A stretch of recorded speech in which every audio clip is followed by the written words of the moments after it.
আসসালামু আলাইকুম। দুপুরের শীর্ষ সংবাদে স্বাগত জানাচ্ছি আমি সুমনা সুমা। প্রধানমন্ত্রীর সঙ্গে ওয়াকফ প্রশাসকের সৌজন্য সাক্ষাৎ। ইউনুস আসিফ সহ 16 জনের বিরুদ্ধে মামলার আবেদন। বাংলাদেশি প্রতিষ্ঠান ড্রিম হোম ট্রাভেলসের উপর যুক্তরাজ্যের নিষেধাজ্ঞা। এনসিপির কার্যালয়ে মার্কিন কূটনৈতিক। তিস্তা ব্যবস্থাপনা ও পুনরুদ্ধার প্রকল্পে চীনের সহযোগিতা চায় বাংলাদেশ। কামব্যাক কমরেড মির্জা আব্বাসের উদ্দেশ্যে নাসিরুদ্দিন পাটোয়ারি। খাগড়াছড়িতে গণতান্ত্রিক ইউপিডিএফ সদস্যকে গুলি করে হত্যা। ঝালকাঠিতে আওয়ামী লীগ নেতা আমুর বাড়িতে হামলা। দেশের 18 অঞ্চলে ঝড়সহ বজ্রবৃষ্টির শঙ্কা, নদীবন্দরে সতর্ক সংকেত। যুক্তরাষ্ট্রের উপর বিশ্বাস নেই, তবুও শান্তির পথে হাঁটতে প্রস্তুত ইরান।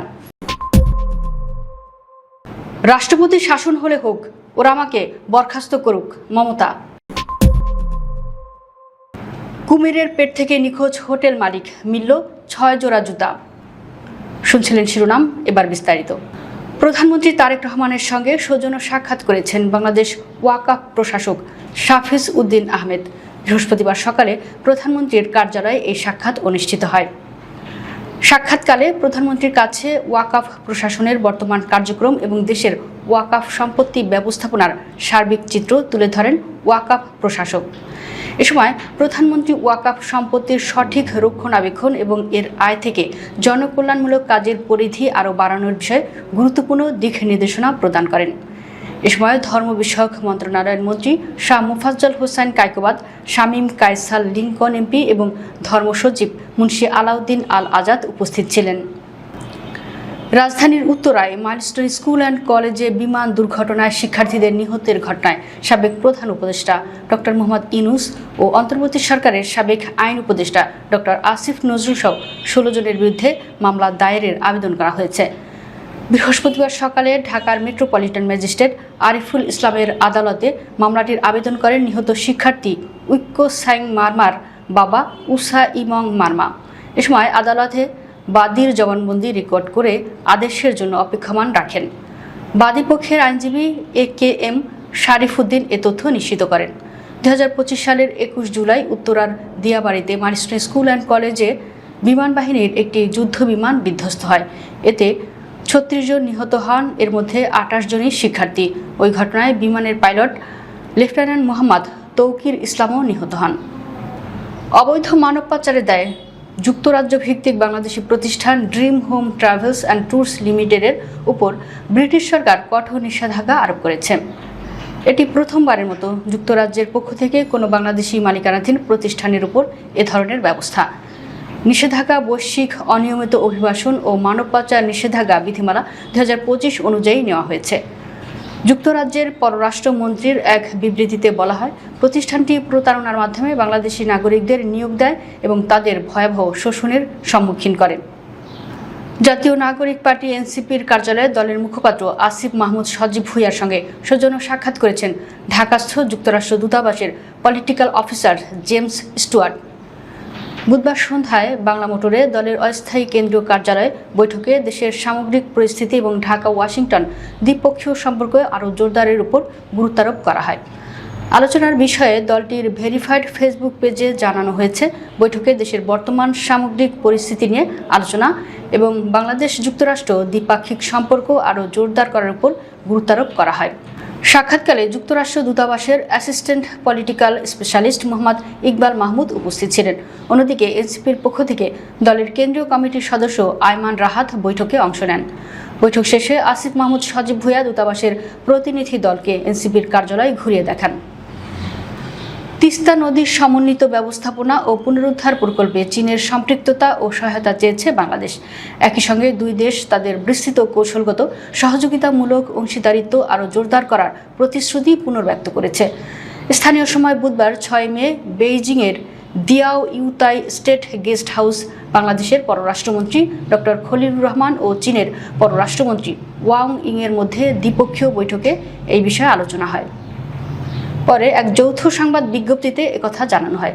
চীনা কমিউনিস্ট পার্টি পলিটিক্যাল ব্যুরোর সদস্য ও দেশটির পররাষ্ট্রমন্ত্রী ইয়াও ইর পররাষ্ট্রমন্ত্রী হিসেবে দায়িত্ব গ্রহণের পর চীনে এটি তার প্রথম সরকারি সফর। বৈঠকে দুই পক্ষ দ্বিপক্ষীয় সম্পর্ক ও পারস্পরিক স্বার্থ সংশ্লিষ্ট বিষয়ে বিস্তৃত আলোচনা করে এবং একে অপরের মৌলিক স্বার্থ রক্ষা এবং প্রধান ইস্যুগুলো সমাধানে দৃঢ় প্রতিশ্রুতি পুনর্ব্যক্ত করে। মালয়েশিয়ায় চিকিৎসাধীন বিএনপির স্থায়ী কমিটির সদস্য মির্জা আব্বাসের শারীরিক অবস্থার উন্নতি হয়েছে বলে জানিয়েছে বিএনপির মিডিয়া সেল। বুধবার সন্ধ্যায় বিএনপির মিডিয়া সেলের সদস্য সাইরুল কবির খান জানান, মালয়েশিয়ার প্রিন্স কোর্ট মেডিকেল সেন্টারে চিকিৎসাধীন মির্জা আব্বাস এখন শঙ্কামুক্ত এবং ধীরে ধীরে সুস্থ হয়ে উঠছেন। এ খবর প্রকাশের পর বিভিন্ন সংবাদ মাধ্যমে মির্জা আব্বাসকে নিয়ে ফটোকার্ড প্রকাশিত হয়। সেই ফটোকার্ডের একটি নিজের ফেসবুক অ্যাকাউন্টে শেয়ার করেন নাসিরুদ্দিন পাটোয়ারি। ছবির ক্যাপশনে তিনি লিখেন, fight the odds and come back comrade. খাগড়াছড়ির পানছড়িতে মোহাম্মদ ইমন হোসেন নামে ইউনাইটেড পিপলস ডেমোক্রেটিক ফ্রন্টের এক সদস্যকে গুলি করে হত্যা করেছে দুর্বৃত্তরা। বৃহস্পতিবার ভোর 6টার দিকে উপজেলার ইসলামপুর এলাকায় এ ঘটনা ঘটে। নিহত মোহাম্মদ ইমন হোসেন পানছড়ি উপজেলার মোহাম্মদপুর গ্রামের রুহুল আমিনের ছেলে। ইউনাইটেড পিপলস ডেমোক্রেটিক ফ্রন্টের পানছড়ি উপজেলার সহকারী পরিচালক বিকাশ ত্রিপুরা বলেন, সকালে ইমন সংগঠনের কাজে বের হলে তাকে ইউপিডিএফ সন্ত্রাসীরা গুলি করে হত্যা করে। এ ঘটনায় ইউপিডিএফ প্রসিদ্ধ গ্রুপ দায়ী। ঝালকাঠি শহরে আওয়ামী লীগের উপদেষ্টা মণ্ডলীর সদস্য ও সাবেক মন্ত্রী আমির হোসেন আমুর পরিত্যক্ত বাসভবনে আবারও হামলা ভাঙচুরের ঘটনা ঘটেছে। বুধবার বিকেলে শহরের রোনাল্ডসের সড়কে অবস্থিত তিনতলা বাড়িটির প্রধান ফটক ড্রিল মেশিন দিয়ে কেটে উন্মুক্ত করে দেন জুলাই ছাত্র আন্দোলনের একদল শিক্ষার্থী। স্থানীয় সূত্রে জানা যায়, 2024 সালের 5 আগস্ট বাড়িটিতে আগুন দেওয়া হয়। এরপর ঢাকা 32 নম্বরে শেখ মুজিবুর রহমানের বাড়ি ভাঙার দিন আবারও আমুর বাড়ির গেট ও ওয়াল ভাঙা হয়। সেই থেকে বাড়িটি পরিত্যক্ত অবস্থায় পড়ে রয়েছে। দীর্ঘদিন ধরে সেখানে স্থানীয়রা ময়লা আবর্জনা ফেলছেন। সম্প্রতি বাড়িটির প্রধান ফটকে টিনের বেড়া দিয়ে সেটি ঘিরে রাখে। এতে ক্ষোভ প্রকাশ করেন বৈষম্য বিরোধী ছাত্র আন্দোলনের নেতাকর্মীরা। বুধবার দুপুরে শিক্ষার্থীরা প্রথমে টিনের বেড়া অপসারণ করেন, পরে ড্রিল কাটার মেশিন ব্যবহার করে প্রধান ফটকটি কেটে ফেলেন। দেশের 18টি অঞ্চলে দুপুরের মধ্যে 60 কিলোমিটার বেগে ঝোড়ো হাওয়া বয়ে যেতে পারে বলে জানিয়েছে আবহাওয়া অফিস। একই সঙ্গে বৃষ্টি বা বজ্রসহ বৃষ্টিরও আশঙ্কা করছে সংস্থাটি। এমন অবস্থায় সংশ্লিষ্ট এলাকার নদী বন্দরগুলোকে 1 নম্বর সতর্ক সংকেত দেখাতে বলা হয়েছে। বৃহস্পতিবার 7 মে ভোর 5টা থেকে দুপুর 1টা পর্যন্ত দেশের অভ্যন্তরীণ নদী বন্দরগুলোর জন্য দেওয়া পূর্বাভাসে এ তথ্য জানানো হয়েছে। এতে বলা হয়েছে, রংপুর, দিনাজপুর, রাজশাহী, পাবনা, বগুড়া, টাঙ্গাইল, ময়মনসিংহ, যশোর, কুষ্টিয়া, ফরিদপুর, ঢাকা, কুমিল্লা, বরিশাল, পটুয়াখালী, নোয়াখালী, চট্টগ্রাম, কক্সবাজার ও সিলেট অঞ্চলের ওপর দিয়ে ঘন্টায় 45 থেকে 60 কিলোমিটার বেগে অস্থায়ীভাবে ঝোড়ো হাওয়া বয়ে যেতে পারে বলে জানিয়েছে সংস্থাটি। এ কারণে এসব এলাকার নদী বন্দরগুলোকে 1 নম্বর সতর্ক সংকেত দেখাতে বলা হয়েছে। যুক্তরাষ্ট্র ও ইসরায়েলের সঙ্গে চলমান উত্তেজনা নিরসনে এবং সংঘাত বন্ধে কূটনৈতিক পন্থার আলোচনার টেবিলে বসতে আগ্রহ প্রকাশ করেছে ইরান। দেশটির নবনির্বাচিত প্রেসিডেন্ট মাসুদ পেজেশকিয়ান জানিয়েছেন, শান্তি ও স্থিতিশীলতার স্বার্থে ইরান আলোচনার জন্য প্রস্তুত। তবে এক্ষেত্রে ইরানের জনগণের মৌলিক অধিকার রক্ষার বিষয়ে কোনো ধরনের আপোষ করা হবে না বলে তিনি সাফ জানিয়ে দিয়েছেন। সম্প্রতি ফরাসি প্রেসিডেন্ট ইমানুয়েল ম্যাক্রোর সঙ্গে এক টেলিফোন আলাপে পেজেশকিয়ান তার দেশের এই অবস্থানের কথা তুলে ধরেন। সিনহুয়া নিউজ এজেন্সির প্রতিবেদন অনুযায়ী ইরানের প্রেসিডেন্টের কার্যালয় থেকে এক আনুষ্ঠানিক বিবৃতিতে এই তথ্য নিশ্চিত করা হয়েছে। ফোনালাপে মধ্যপ্রাচ্যের বর্তমান পরিস্থিতি এবং দ্বিপক্ষীয় সম্পর্কের নানা দিক নিয়ে দুই নেতার মধ্যে বিস্তারিত আলোচনা হয়। গেরুয়া ঝড়ে বিধ্বস্ত হয়েছে তার দল, ভবানীপুরে পতন হয়েছে তার দুর্গের। শুভেন্দু অধিকারীর কাছে 15,000-এরও বেশি ভোটে হেরে গেছেন তৃণমূল নেত্রী মমতা বন্দ্যোপাধ্যায়। কিন্তু ভোটে হেরে যাওয়ার পরেও পদত্যাগ না করার বিষয়ে এখনও অনড় তিনি। উল্টো চেয়েছেন তাকে বরখাস্ত করা হোক। মমতা বন্দ্যোপাধ্যায় এই প্রসঙ্গে বলেছেন, আমি গিয়ে পদত্যাগ করব না, রাষ্ট্রপতির শাসন হলে হোক, রেকর্ড থাকুক, ওরা আমাকে বরখাস্ত করুক। আমি চাই সেই দিনটি হোক একটি কালো দিন। তাকে এবং ফিরহাদ হাকিমকে হেনস্থার অভিযোগও করেন মমতা। বলেন, আমাকে মেরেছে, ববিকেও মেরেছে।